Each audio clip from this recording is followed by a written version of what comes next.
Bună ziua, eu sunt Luca și astăzi vom vorbi despre stațiile de pe magistrala 5, cea galbenă, cea portocalie, cea mai nouă magistrală.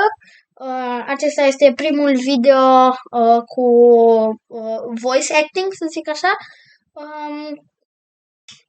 Vom începe de la Râul Doamnei, după aceea Constantin Brâncuș, Valea Ialomiței, Romancerilor și până la Eroilor 2. Așa că să începem. Prima stație este Râul Doamnei, este capăt de linie pentru metrourile de pe magistrala 5. Vreau să mai zic că pe magistrala 5 circulă doar BM2, adică metrourile care au numere dintre 1000, dintre 2000 sau 1000 până pe la 2020 sau 1020, dacă nu mă înșel. Stația Râul Doamnei este destul de mare, pot să zic. Ea este făcută în anul 2020 și de aici pleacă trenurile spre Eroilor 2. Următoarea stație este Constantin Brâncuș. Este o stație destul de frumoasă, după părerea mea. Are un model destul de frumos, cu portocaliu și bej. Aceasta este a doua stație de la Râul Doamnei până spre Eroilor 2. Trenurile circulă la interval de 10 minute aici, pentru că vin dintr-un singur sens. Următoarea stație este Valea Ialomiței, care este un alt capăt de linie, și de aici pleacă metrourile, la fel spre Eroilor 2. Este una dintre stațiile mai mari, să zic așa, este diferită față de celelalte, deoarece este înclinată și, dacă știți, stația Titan este cât de cât ca aceea. La stația Romancerilor se unesc cele două, brațe, uitați, această Valea Ialomiței și Râul Doamnei se întâlnesc. Așa, iar aici vin metrourile la interval de 5 minute, deoarece vin din amândouă sensurile.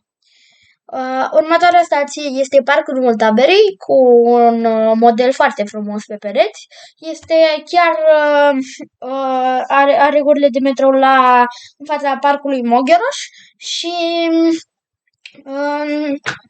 va avea câteva ieșiri chiar la stația de autobuz, stația de tramvai 41.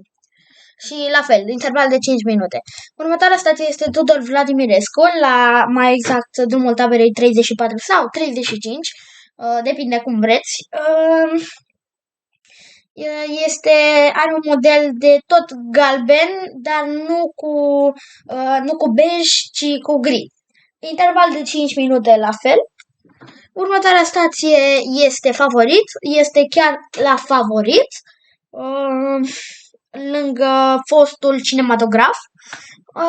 Interval de 5 minute, la fel. Orizont are gurile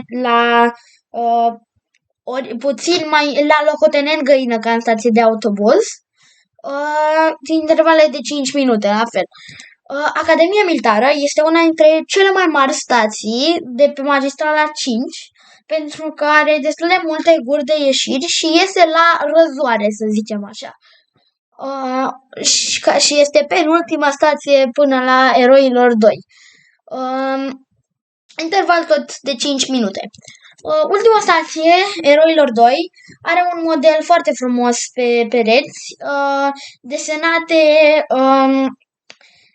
monumentele ale eroilor României, și are corespondență cu magistralele 1 și 3, mai exact Eroilor 1. Trenurile ajung în stație și stau 5 minute, după aceea pleacă și atunci când pleacă vine alt tren care circulă cum să zic, în aceeași direcție, doar că mai stă și acelea 5 minute. Trenurile care vin dinspre râul Doamnei, dacă pleacă de la râul Doamnei și ajung la Eroilor, trenurile de la Eroilor se duc tot spre râul Doamnei. Dacă pleacă de la Valea Ialomiței și ajung la Eroilor, se întorc de la Eroilor la Valea Ialomiței. Ok, atât am avut de zis.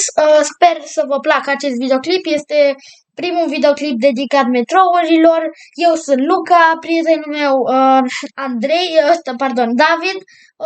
Din păcate nu este aici, dar vă promit că s-ar putea să se mai facă colaborări, să zic așa. Ok, eu vă mulțumesc că ați fost aici. Să nu uitați de like și subscribe și noi ne vedem data viitoare. Pa, pa!